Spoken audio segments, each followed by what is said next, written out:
This is a door that's open that they can share in their talents and gifts as Kiowa's young and old. July 1st through the 3rd, we're having our second annual Kiowa Art Show at Kiowa Complex at the Red Wolf Community Center, because we don't have anywhere around here where they can, like the Herd Museum, like Santa Fe. So, this is a door that's open that they can share in their talents and gifts as Kiowa's young and old. They don't have to have a CDIB tribal card. They can be a descendant, a parent or grandparent. If they're enrolled, then they can enter. Is there a website they can go to? I have a Facebook page, Monroe Satoke, and if you go on that page, it has all of the information. July 1st, 10 through 3 o'clock, we're taking entries. 4 through 6, we'll open the doors so they can view the artwork. July 2nd, it'll be open from 10 to 5 so that people can come in. And it's not only for show, but it's for sale too. So we invited the community to come out, enjoy the artwork. And of course, July 3rd, that's when we'll have a little reception and hand out all of the prize money.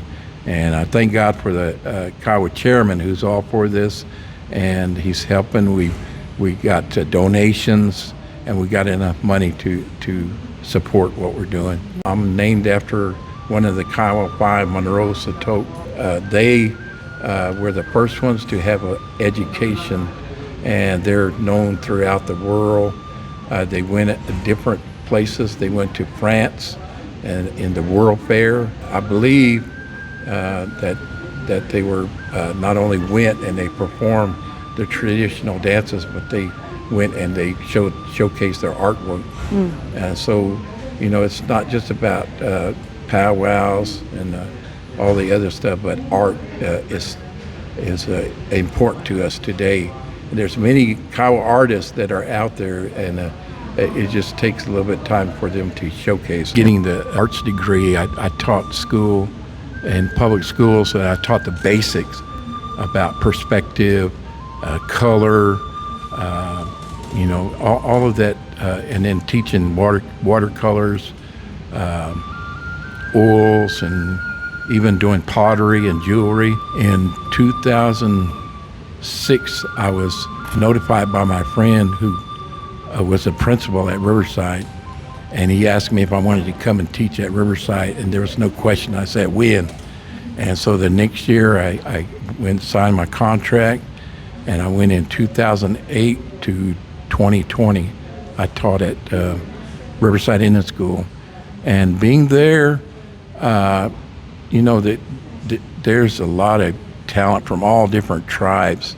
And it's interesting to me because I was able to sit down with different tribal members of different tribes and ask them about their culture. And man, that was something that I appreciated. I changed my curriculum, what I used to teach in public schools. For instance, art history. You teach about Egypt, about Greece, about France. But in my mind, I said, how many of these Indian kids are going to ever go there, to France, to Egypt, to Greece? And so what I did was I made my own curriculum, art history curriculum. And what I did was we had finally beginning to use the laptops and computers. Some of the kids, the native kids, knew all about their culture. They could even speak it fluently. But then you have what I call rural Indians, rural students who grew up in the city and didn't know anything about their tribe. So this was a learning experience for all of us. And so I gave them questions where they look up. For instance, I paired up tribal members, if they were from Navajo or Muscalero Apache, White Mountain Apache, Comanche. I said, tell a little bit about traditional housing. And so each tribe had their own way of building hogans and teepees and different kind of houses they told a little bit, and then I said, draw a little sketch of how the house was, or clothing, or jewelry, and there's a lot that you can add to that. So, students, the kids, they really learned a lot from that by just changing a little of the art history, so that they knew what was talking about, instead of talking about some foreign country way off that they would Yes. never visit. And I enjoyed it. I hated to retire. My mind said, yeah, but my body said, nope, no more. So, and I wanted to give them 100%. I didn't want to give them 50 or 40. I wanted to teach them. So I decided to turn it over to another Kiowa boy who I had to encourage, and he did get the position, and he's doing a good job over there. But my one thing that I told the students, I said, you're Native American. Nobody on this earth can do what you can do. You can do Native art. All of these other people on this earth cannot do what you want. You're original. You have your own culture. You have your own ways. You have your own ideas that you can express on a canvas or a drawing board, encouraging them to do their own work.